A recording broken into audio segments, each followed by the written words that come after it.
e assistindo, né? Pessoas que me acompanham, quer dizer, que eu fui lá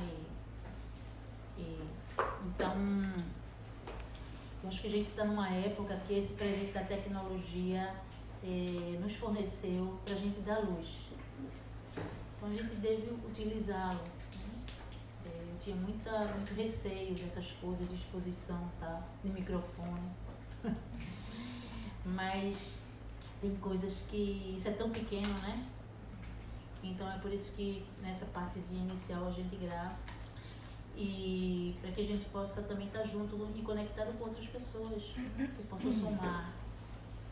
Então, voltando ao tema de manhã, né, que a gente trabalhou sobre o dinheiro, esse dinheiro que é tão cobiçado, que por ele a gente mata e morre, e até morre antes do tempo, com preocupações, com tristeza porque o outro tomou o meu dinheiro, com um assaltante que lhe invade e tira seu dinheiro, mas também com algumas organizações que te invadem na tua casa para fazer telemarketing, para também te convencer de algo que você no seu campo não tinha nem uma ideia de que precisava, não é verdade? Então veja, a gente está se lotando de coisa que a gente não precisa, porque se a gente precisasse, tinha antes, né? E cada vez a gente acha que precisa de mais alguma coisa, porque o de antes já é pouco. Por que isso? Por quê? Por que isso? Nessa experiência de hoje de manhã foi tão rico, né? A gente perceber que o dinheiro era tanta coisa, tinha tanta memória de falta, tanta memória de, às vezes, de pessoas que estão se doando demais e entregam todo o seu dinheiro, ou pessoas que estão em extrema falta e quer tomar o dinheiro do outro, porque acha que o outro tem uma obrigação. Com quem eles estão falando quando nós estamos agindo dessa forma? Com quem eles estão, a quem eles estão pedindo? A quem? Ao nosso pai e nossa mãe, não é verdade? Se a gente for ver no ponto de vista social, essa questão da violência, né, por dinheiro, o que eles estão pedindo? Vocês percebem que tem algo de me reconheça? Por que atos terroristas, ou atos como aconteceu agora na escola lá em São Paulo, por que acontece isso? Porque quando você não está na sua integridade, ou você não pode tomar esse pai e essa mãe que lhe trouxe a vida, então você vai negar a vida. E quando você nega a vida, uma parte sua vai querer ser reconhecido pela vida, custe o que custar. Essa é a primeira leitura. A segunda leitura é atemporal. Se você me roubou no passado, eu te roubo agora. Vocês entendem isso? Se você me escravizou no passado e tiraram não só a minha dignidade, mas também o meu valor, não me deram o meu valor, eu te tiro agora. Eu te ameaço agora. Então, isso é visão sistêmica. Ela não pode ser imediatista, ela não pode ser momentânea. A gente não pode olhar uma situação no momento presente sem imaginar que teve um contexto anterior que está tendo como consequência o momento presente. E eu estou falando de dinheiro. Eu mereço mais do que você. Então, se eu mereço mais que você, e é o dinheiro de um pai oculto, um pai que eu estou querendo tomar o amor dele e eu não estou conseguindo, então, quando aparece um dinheiro farto do governo, o governo quem é? É o nosso pai. Então eu vou lá e tiro sem cerimônia, entende? Na mente de um corrupto não tem a corrupção. Tem uma memória de falta que o pai, como está oculto na sua vida pessoal, ele busca está no serviço público, muitas vezes, que tem um pai oculto, para dizer, me nutra, meu pai, me nutra, meu pai. E esse pai é óbvio que não dá conta, né? Porque o pai, em algum momento, qualquer pai, ele ensina o filho a ir para o mundo para conquistar o seu próprio pão, conquistar a sua própria vida. Então, quem é que está por trás do dinheiro? É a mãe também. A mãe é o oculto. A mãe é aquela que nega o pai, que deixa o pai oculto, e aquela criança vai buscar o pai oculto. Vocês entendem? E essa criança que vai buscar o pai oculto, ela vai buscar de duas formas. Uma, repetindo toda a história do pai. Então, por exemplo, se meu papai não deu dinheiro à minha mamãe para pagar a minha pensão, então esse pai ficou faltando o quê? Me dar dinheiro. Então eu vou buscar pai que me dê dinheiro. Às vezes eu me caso com um milionário, com o pai. Às vezes eu tiro dinheiro do governo, que é um pai. Ou, por outro extremo, porque sempre a gente tem que buscar o caminho do meio, mas eu quero que vocês vejam que tem aquele que nega o pai e repete, ou tem aquele outro que nega o pai e faz um pacto com a mãe. Sabe qual é o pacto com a mãe? Nunca na vida eu vou cometer os pecados do meu pai.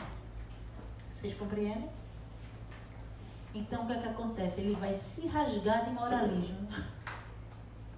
Ele vai ser o justiceiro, aquele certinho demais da conta, para negar que atrás disso tudo tem o pai.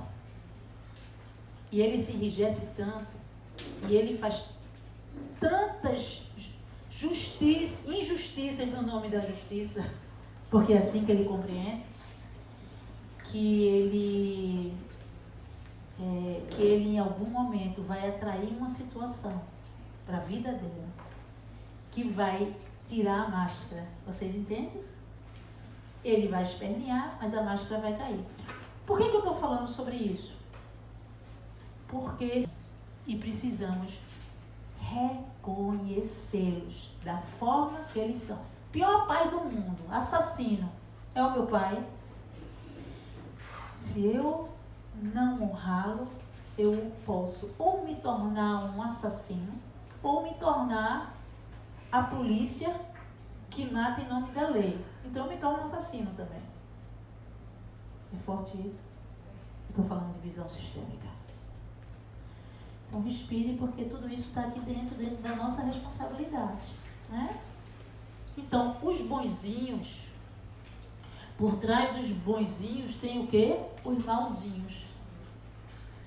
E por trás dos mauzinhos, se a gente olha mais profundamente, tem tanto amor ali, né? Um filho dizendo ao pai, pai, você é um assassino, jamais eu quero que alguém lhe desonre. Eu vou mostrar a essas pessoas que eu também sou igual a você. Então tem a repetição e tem a reação. Todos dois, todas as duas polaridades dão na mesma bronca. Ah, Ana, e agora? Você vai agora estar defendendo assassino? Eu não estou falando sobre isso. Eu estou falando que se a gente tivesse a compreensão, a gente é capaz de fazer esse assassino tomar consciência e ir além. Como é que a gente faz isso? Conciliando o pai e a mãe dentro deles e deixando a dor do pai ou a dor da mãe ficar no tempo, para que eles possam fazer diferente. Então veja como isso vai mudando, né? Ai, Ana, eu trabalho em educação, como é que eu faria isso em educação? Né? A criança, quando chega para uma escola, ela vem com esse pai e essa mãe. Aí o que a escola faz? Eu sou melhor que vocês, papai e mamãe. Vamos embora trabalhar, que eu cuido da sua criança. Aí o papai e a mamãe dizem assim, é verdade, eu estou lhe pagando para isso. Você percebe? Que é uma forma de amor indireta. Eu pago para vocês fazerem por mim, entra o dinheiro novamente. Quando os pais dizem isso, a escola entra onde? Na arrogância. Eu sei educar mais do que vocês. Quando elas entram na arrogância, alguém tem que baixar o volume delas, entendeu? E como é que se baixa o volume de uma escola? Ou com cenas trágicas, como foi agora, ou com crianças muito levadas. Elas estão ali no campo, brigando com aqueles professores, dizendo assim, você não é meu pai e minha mãe. Saia desse lugar. Saia do lugar de querer ser melhor que meu pai e minha mãe. Se você puser meu pai e minha mãe dentro do coração, eu vou acalmar. Mas enquanto vocês se acharem melhor que eles, eu vou agitar. Então, por isso que tem escolas mais agitadas e escolas com mais consciência. As escolas mais harmônicas,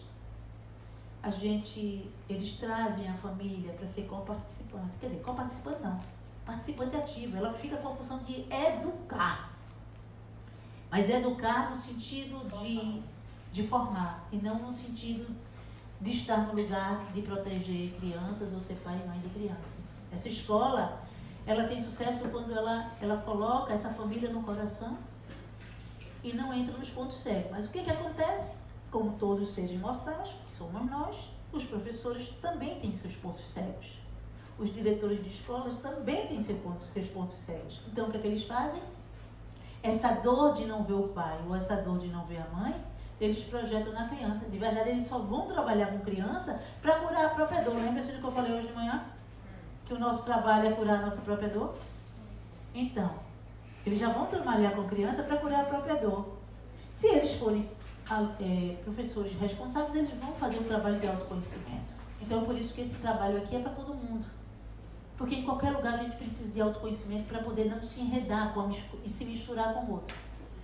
Então, quando eles podem olhar para eles e curar esse pai e essa mãe dentro deles, então eles podem olhar para a criança e projetar o amor de um pai e de uma mãe independente do que é que esteja acontecendo. Compreende? Isso pode ajudar muito as escolas. Nas organizações, idem. As organizações eu tenho mais propriedade para falar porque foi o meu caminho, né? Mas nas organizações, a gente reproduz. Então, se eu sou o provedor ou o filho mais velho, ou se meu pai morreu precocemente e eu vou lá para o lugar de pai, né? Então eu vou tentar fazer com que aqueles filhos, que não são meus, porque são meus irmãos, vê a confusão, fiquem bem. Então eu vou carregar um peso de ralar à vontade para que esses irmãos, filhos, fiquem bem, né? E eu me desloco do meu lugar e esse peso eu fico carregando. E o que é que acontece? Em algum momento, esses irmãos, ou eles ficam muito em débito, e os bonzinhos, então eu vou ficar dependendo de você para a minha vida toda, e ficam filhos da vida toda, e aí eles não têm a dignidade de encontrar o próprio lugar, ou eles vão se rebelar, e vão fazer conflitos, confusão, negar aquele dinheiro, negar aquele irmão que está virando pai. Eles começam ao gerar o conflito, né? O que eles querem com isso? Avisar o irmão, volta para o teu lugar. Meu pai, onde quer que esteja, se ele tiver ido já, desencarnado, ele está aqui dentro do meu coração. E é ele que eu quero. Eu não quero nenhum substituto. Ai, Ana, mas como é que você faz com as crianças adotadas, ou, no seu caso, Ruth, a criança que foi te entregue, né? Porque a mãe faleceu, o pai? A mãe faleceu e eu prometi a ela no caixão. Mas aí fui eu que assumi, foi ela que Isso. Mas veja, houve um pacto ali, né? Aí você disse, sou eu que assumi. Provavelmente você assumiu porque você sentiu na alma dela que ela estava indo com essa pendência. Aí você disse, eu tomo essa pendência sua para mim. Então, como é que é esse dinheiro? Você entende? Quer dizer, esse filho que não é filho, que é filho da sogra, né? E a sogra faleceu e ela toma conta do filho. Como é isso? Ela fez essa pergunta para mim. Como é isso? A gente pode fazer duas perguntas. Como é isso? Ele está bem? Ele se sente bem?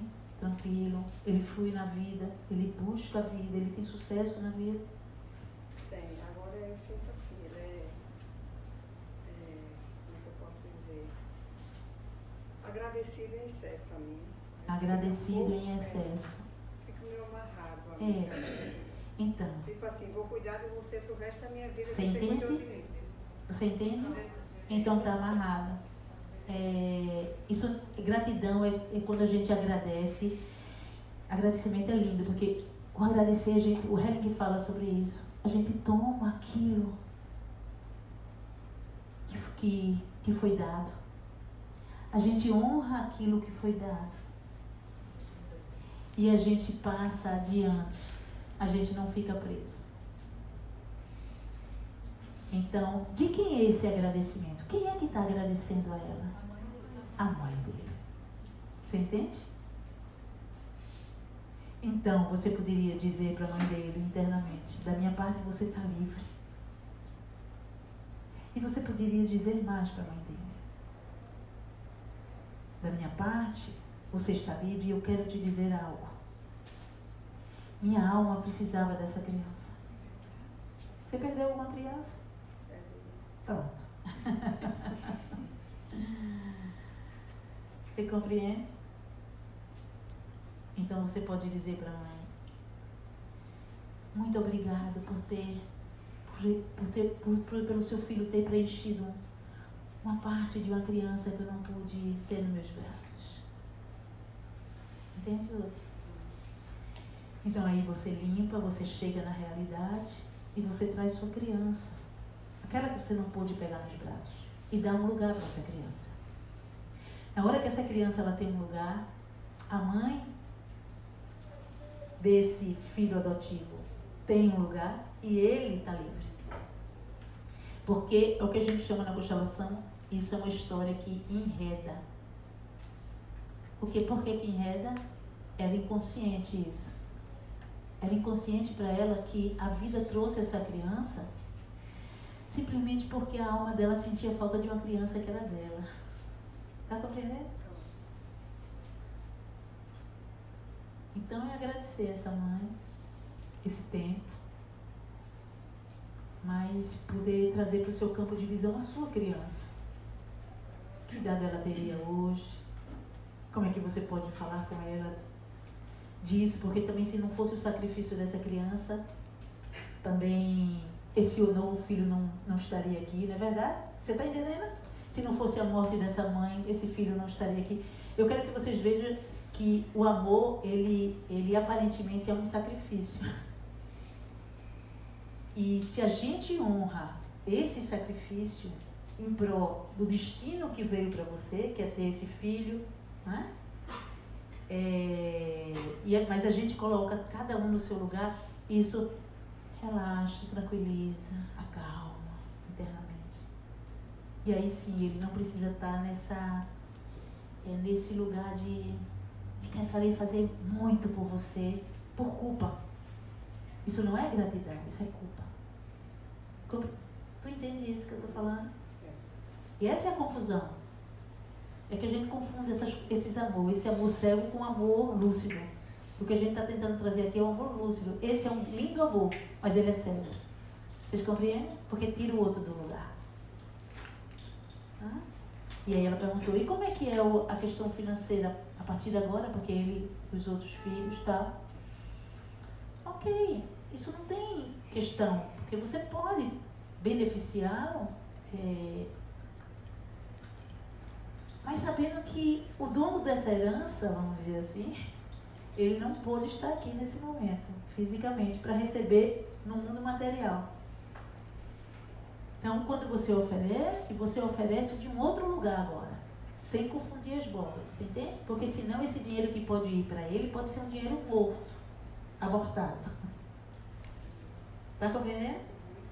E o dinheiro ele tem que ser fértil, próspero. E aí depende da mãe, dessa fertilidade, do feminino, dessa fertilidade. Faz sentido isso para vocês?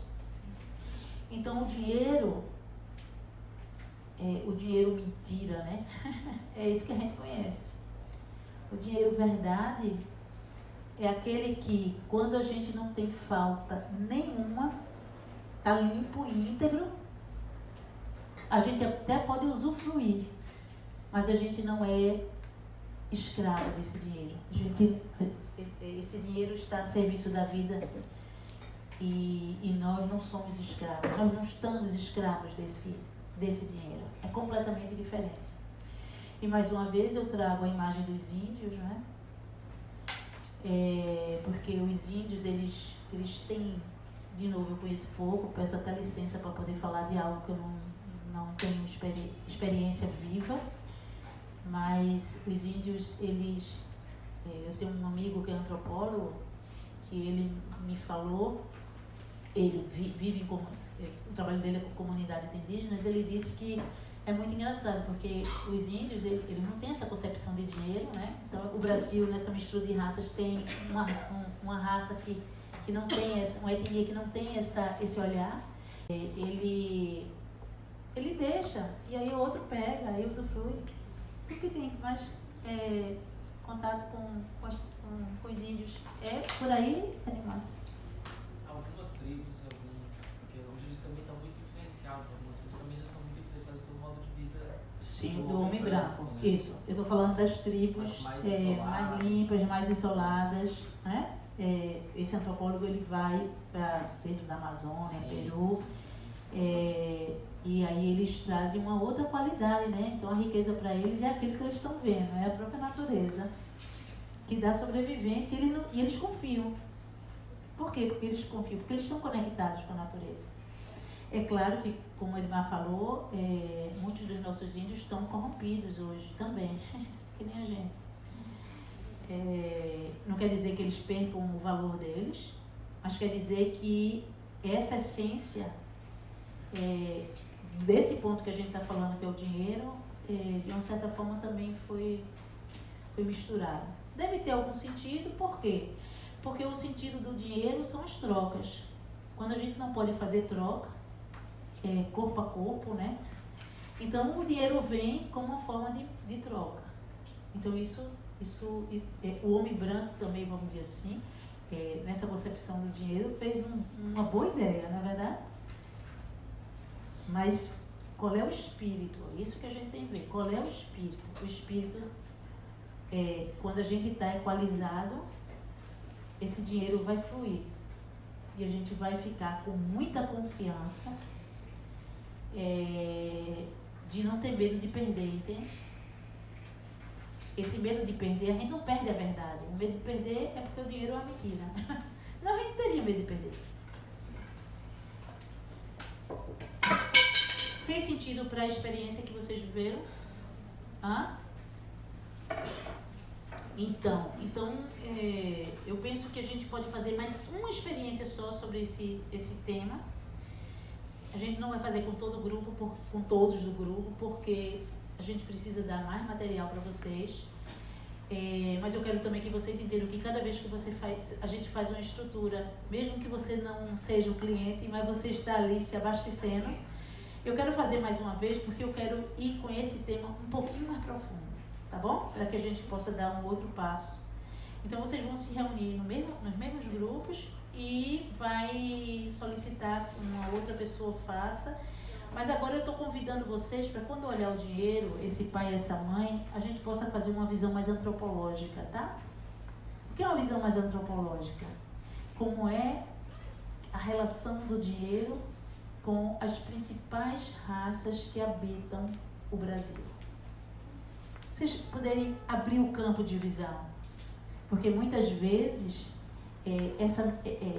como a gente foi muito implementado com as ideias do homem branco, então a gente se perde da inocência dos outros povos, tanto negro como índio.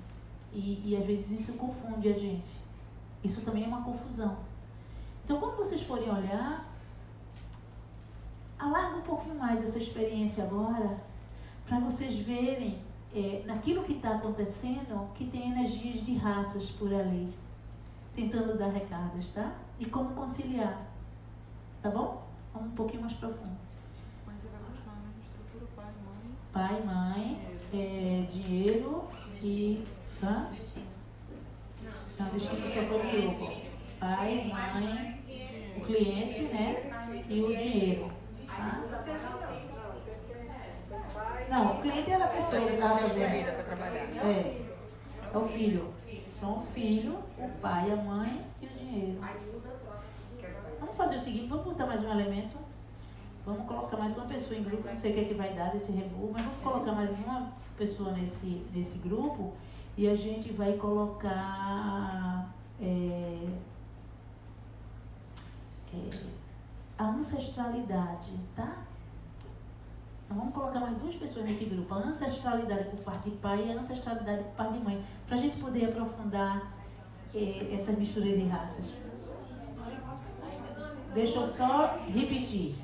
Porque eu mesmo passei uma estrutura e agora eu estou refazendo. A gente vai fazer um trabalho agora similar ao que a gente fez de manhã. Só que a gente está trazendo mais o grupo que era de 4 pessoas, vão ser de 6.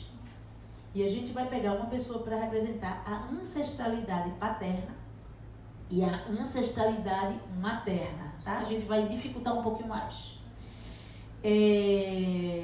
Para quê? Para que a gente possa ver, através dessa ancestralidade profunda, memórias que estão aqui atrás, tá? E que a gente já não consegue mais ver no pai e na mãe, até porque agora, nesse momento, depois de 500 anos, né, a gente já está tão misturado que a gente já não consegue ver quem são esses antepassados.